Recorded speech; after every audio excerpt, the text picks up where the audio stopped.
como é que a gente vai tratar, né? A gente vai precisar fazer a avaliação inicial, né? Aquela história cabeção, coração, pulmão, pressão, saturação, pulso, temperatura, né? E aí nessa primeira avaliação inicial, né, na ectoscopia a gente vai ver como é que o paciente está, se está agitado, se está rebaixado, se tem cianose, tudo isso. Então a gente vai começar a atacar o que está mais descompensado no paciente. Então, digamos que o paciente chegou cianótico, né, bradipineico, então a gente vai ter que definir a via aérea desse paciente, né? Então você vai avaliar se o paciente tem uma via aérea pérvia, toda aquela questão de como abordar a via aérea do paciente, né? Ver se tem via aérea pérvia, ver como é que ele está respirando direitinho, né? Para poder definir isso aí.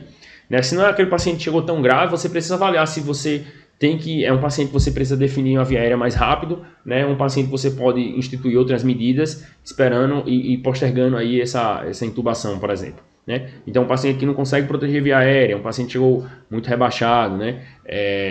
Existe a indicação formal, né? O Glasgow ali menor ou igual a 8, então você tem a indicação formal de intubar o paciente. Eu particularmente não sou muito fã da escala de Glasgow para a gente definir paciente clínico, porque às vezes é um paciente idosinho, que ele já é demenciado, então ele já não tem, não mobiliza tanto, né? É um paciente que ele já é um pouco debilitado, então você perde esse parâmetro um pouco aí da questão da escala de Glasgow. Às vezes é um paciente que é psiquiátrico, né? E aí ele está catatônico, e aí você vai intubar um paciente que não tem um quadro clínico mais, assim, que você vai salvar, por exemplo, você vai definir com a via aérea, porque o paciente está catatônico, né? Assim, eu acho que existe toda uma avaliação mais fina aí, mais subjetiva, mas, bom, se você fizer intubar o paciente com Glasgow de 8 para baixo, você não está errado, tá? Não vai ter, não existe nenhuma crítica com relação a isso, é mais uma questão subjetiva minha,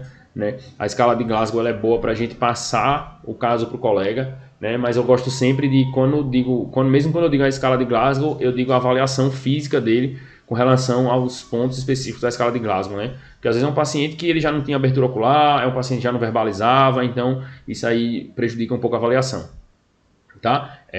Se o paciente ele tem uma deteriorização muito rápida, né? Então é o paciente que a gente vai precisar definir via aérea, o paciente que chegou, a história que eu contei no começo, né? O paciente que está 3 dias em casa, com pneumonia, piorando, sem querer ir para o hospital, faz rebaixamento de nível de consciência, e aí chega trazido pela família, e chegou taquipneico, evoluiu com bradipneia. Esse paciente é um paciente que você precisa definir a via aérea dele, tanto para proteger a via aérea, como para compensar esse paciente, né? Ele não vai conseguir resolver por si só, ele não tem mais musculatura acessória, ele já está fadigado, então é um paciente que você vai ter que definir via aérea.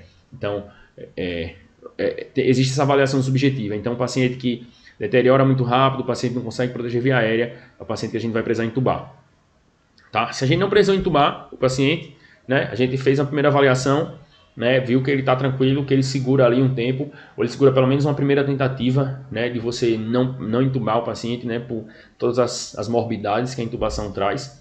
Né? Então, você vai ver se o paciente está saturando abaixo de 93% ou se ele é DPLC ou não. No paciente DPLC, a gente é um pouco mais permissivo, né? Então a gente tolera uma saturação entre 88% e 92%. Né? Ficar atento também para não fazer hiperóxia no paciente DPLC, porque você pode deprimir o centro respiratório do paciente, você pode fazer uma descompensação no paciente, porque você está oferecendo muito oxigênio. Tá? O paciente desorienta, o paciente faz bradipneia, o paciente faz sonolência.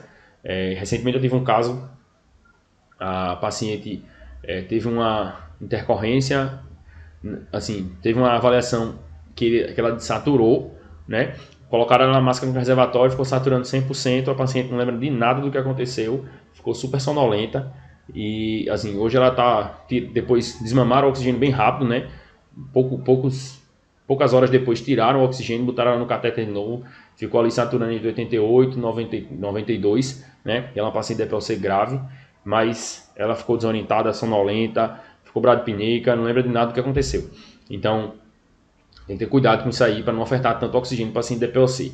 Tá? Se você suspeita, se é um paciente que você tem uma certeza muito grande, mantenha ali 88, 92. Se você suspeita que o paciente pode ser DPLC, tem uma história de tabagismo, mas não tem diagnóstico, não faz uso de medicação inalatória, mas na ausculta, você auscultou ronco, né? Ele tem uma história sugestiva, por exemplo, um DPOC exacerbado, né? Piora de tosse, piora de expectoração, né? Alteração no aspecto da expectoração. Então você está pensando ali que é um DPOC exacerbado, segura a mão um pouco aí no oxigênio, não precisa botar o oxigênio para ele ficar saturando 100%. Avisa a equipe, tá? Porque é muito importante você orientar a equipe, faz parte da educação em saúde também, que você tem como papel de médico, né?